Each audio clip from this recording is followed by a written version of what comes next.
नमस्कार विद्यार्थी मित्रांनो, आता आपण घेऊन आलेलो आहोत या ठिकाणी सेकंड नंबर. ओके, आता सेकंड नंबरचं बघा.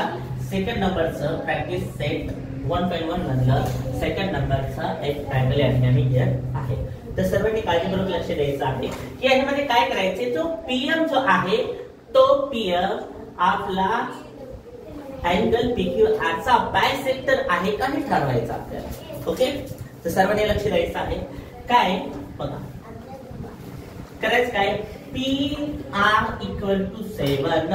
पी आर किती आहे 7. पी आणि आर किती आहे, पी आणि आर किती आहे 7 लिहिलं. अपॉन ला आपल्याला काय करायचे पी क्यू. अपॉन ला काय करायचे पी क्यू इक्वल टू काय आपला जवळ या ठिकाणी लिहिताना काय करायचंय 7/10. ओके, 7/10 लिहिलं. तर 7/10 लिहिल्यानंतर याला तुम्ही फर्स्ट नाव द्या. दिलं फर्स्ट नाव.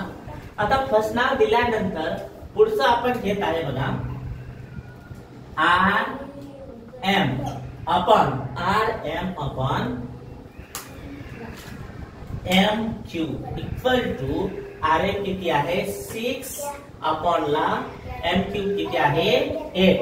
एम क्यू किती आहे 8. ओके, सर्वांनी काळजीपूर्वक लक्ष द्या. बघा लक्ष द्या. ओके, आता त्यानंतर आपल्याला ह्या ठिकाणी पुन्हा काय करायचं आहे. लिहिलं आपण. लिहिल्यानंतर पुन्हा इथं काय खाली काय करा PM upon M Q equal to 6/8 आहे.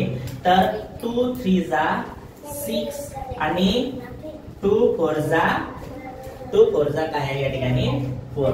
त्याला काय नाव द्या 2.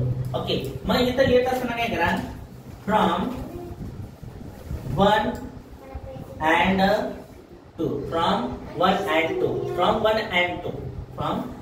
and 2 बघा from 1 and 2 P R upon P Q. Okay, P Q आणि R M upon M Q.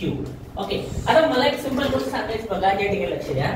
P R आणि पी क्यू. पी आर आणि पी क्यू काय काय लिहिले तुमचं या ठिकाणी 7/10 आणि आर एम बघा सॉरी काय या ठिकाणी काय आपलं आर एम. ओके, काय आर एम आणि एम क्यू हे आलेले या ठिकाणी हे आलेले आहे. आता हे आणि हे सेम आहे का नाही, तर या ठिकाणी दोन्ही सेम नाही, म्हणून आपल्याला या ठिकाणी काय करावं लागेल इज नॉट सेम. तर पुढे काय लिहावं लागेल आपल्याला की P M. Okay, P M is not bisector of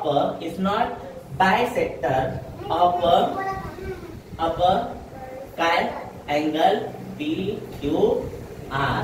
bisector of the P Q R, angle P Q R. आता ह्यामध्ये हे बायसेक्टर नाही, कारण हे दोन्ही सेम नाही. Okay, thank you.